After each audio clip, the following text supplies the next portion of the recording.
long admired you, and I don't know why I can't get the name right. It's Maddow, like shadow. That's what everybody tells me. You can just call me Bub. I don't care what you call me. Bub. The Bub Show. Welcome back. Nice to see you. Happy New Year. You too. Thanks. Tell me this. We've talked to others about this.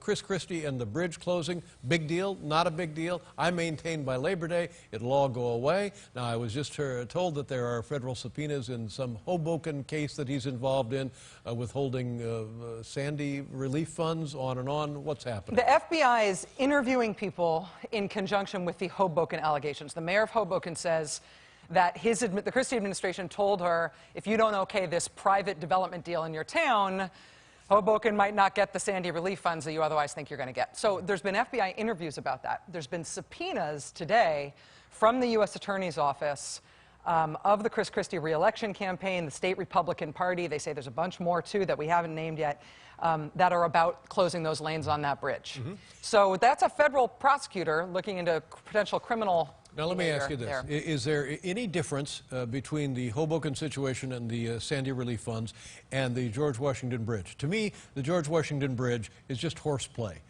And the Hoboken situation reminds me of Chicago politics as I heard about it when I was a kid. In both, I mean, the thing that's interesting about the way the Christie story is unfolding is that we keep hearing all of these news stories about the way he did business. The Jersey City mayor, for example, produced all of this documentation that shows that Chris Christie was going to do all of this stuff for Jersey City, and it was all lined up and it was all ready to go. And then as soon as the mayor said, I'm not going to endorse your re-election, bingo, within an hour, everything canceled. Mm-hmm. So that clearly is the way that they do business. And the question is whether or not it is criminal. If they shut down the lanes of that bridge for a political vendetta, that is probably more than just disgusting. It's probably criminal, but we'll know more once the prosecutor says so. And I was of the impression that he was rock solid in New Jersey. Now, people tell me that approval polls in New Jersey are starting to erode a bit. Is that the case? Yeah. What about him running for president in 2016? Going to happen, not going to happen? I say this will blow over and he will run and everything will be fine. I think that it's way too early to know. I would never have guessed that we'd have federal subpoenas in this story today. The big unanswered question at the heart of all of this is why they did it. We still don't know. If they did shut down that bridge and punish that town for 4 days and gridlock that whole town and inconvenience hundreds of thousands of people, the economic impact they think was hundreds of millions of dollars, if they did that for a political vendetta because they were really mad at Fort Lee, we still don't know what they were mad at Fort Lee for. But again, I want to reference Chicago. I know Chicago is not New Jersey, but honest to God, growing up, this is the way I thought politics operated because of my proximity to Chicago. Yeah. Doesn't this just seem like old-time, backroom, cigar-smoking politics? Yes. And it's usually illegal. I mean, I went back and looked at my interview with, remember Rod Blagojevich? Yeah, now there's a guy. There's a guy who was really, I mean, compared to closing down the bridge, he was selling a Senate seat. But I interviewed him when he was still defending himself for selling the Senate seat. I went back to that interview today, and I said to him in this interview, you realize that you're not supposed to get stuff for the Senate seat. You're not supposed to make people essentially pay you for it. And he was like, yeah, I'm in a political business. And so, right, the way you do business is in fact criminal, and now you're a federal inmate. So it may be the way these guys do business, but sometimes they get caught and they have to go to the pokey. Mm-hmm. But in the case of Rod Blagojevich, he was going to get money for himself and for his family. The thing for Christie, it was more general than just I want money for, you know, give me a watch, give me a car, give me a house. Well, it wasn't that. It can be for personal gain. And like, for example, in the Bob McDonnell scandal where there were just 14 felony indictments in Virginia, that seems like it was personal gain because he was taking money and gifts and stuff for his family. But it can also be illegal to do it for political gain in order to get something else that you want politically. Well, why does this happen? Why does this keep happening? And why do people go into politics? Do they go in thinking that they're going to participate in scandals? Or it just occurs to them when they're in there? Or what happens? I mean, it just seems to be endemic. I think that this is my personal opinion. I think the reason this happens is because there aren't enough prosecutions of people for when it does happen. There's a reason that Rod Blagojevich thought it was okay. It's because people had gotten away with it. And You know, the Christie folks, I mean, time for some traffic problems in Fort Lee.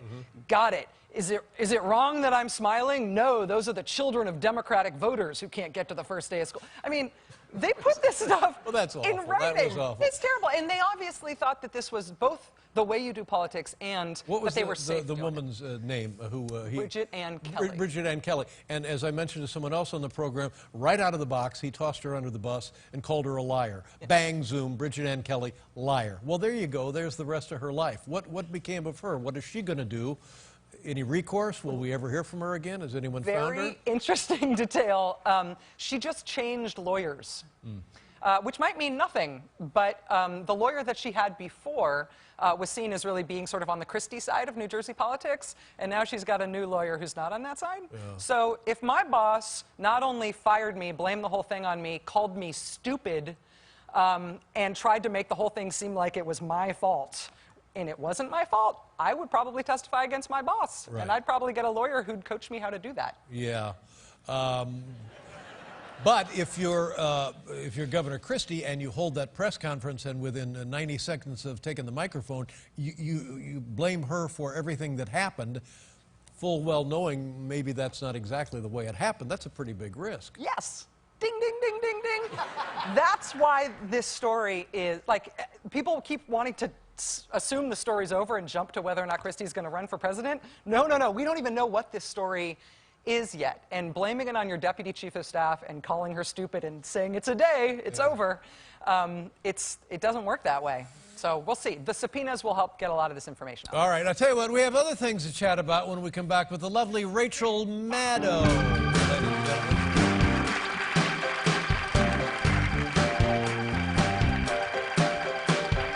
Ladies and gentlemen.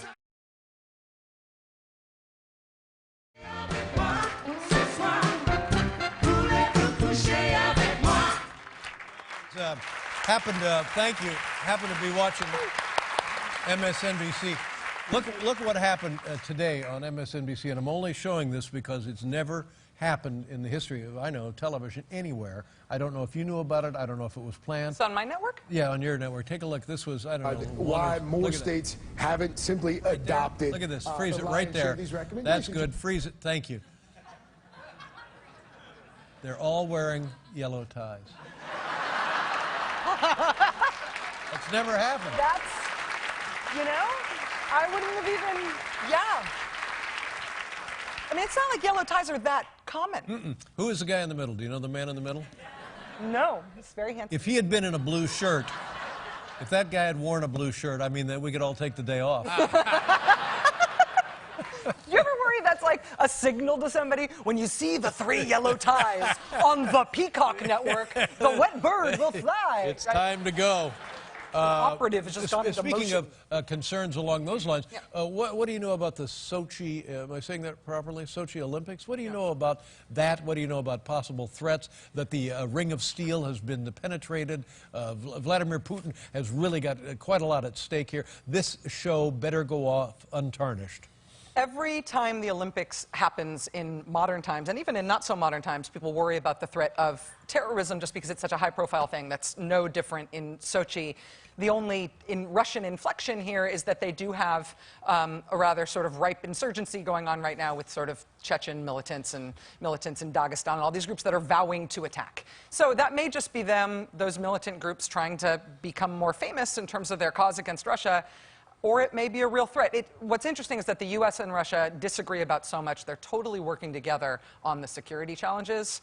I tend to believe that it's going to probably be the safest place on Earth, but obviously everybody's worried. Now, if you were an athlete, a family member of an athlete, would you be going carefree to Russia for the Olympics? Well, as a gay person, there's that little inflection. Yeah, now what, I'd be safe in jail.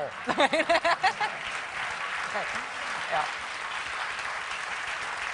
Should there have been, hindsight here, should there have been a larger, more active, aggressive boycott or, pardon the expression, stink raised about their views on gay rights and human rights in Russia? I was hoping that everybody would pull out and everybody would say, no, this is not right, this is medieval times, forget it, we're not going. I mean, the people who have made that case, I think, have made a very articulate case. And it is embarrassing, I'm sure, for the big corporate sponsors of the Olympics to see their logos on the jackets of the Olympic security people who are wrestling the gay rights protesters to the ground at the torch relay and stuff. It's humiliating, and they got to figure out some way to distance themselves from that part of it. At the same time, the athletes, and including the gay athletes, they want to compete in the Olympics. And Vladimir Putin said they would not be targeted, which to me is like, oh, thanks. Yeah. So when we're gone, what happens then? Yeah. To the people who have to live here with you all the time. So I mean, if gay athletes are competing over there, representing the United States, representing countries around the world, and if the thing is a huge success, then they have helped make Russia look good.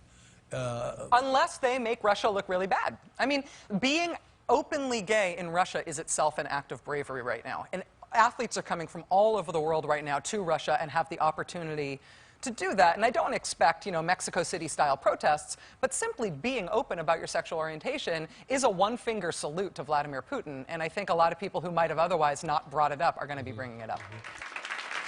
There you go. Have you seen Vladimir Putin with his shirt off? Yes, I have. Do we have the montage of Vladimir Putin? Why is he doing this? This is That's the guy. my favorite one. Yeah, why is he doing that? Vladimir Putin as sea monster. He does everything with his shirt off. It's not real. I wonder if he's just wearing a chest suit. Let's go Maybe hunting. That's not really him. There, I'm gonna. You know what? I think if somebody hold my shirt, I'm gonna. Why? Honest to God, why? God. Yes, that's right.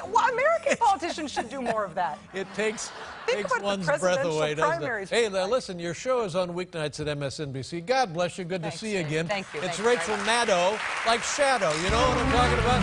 We'll be right back with Spike Jones, everybody.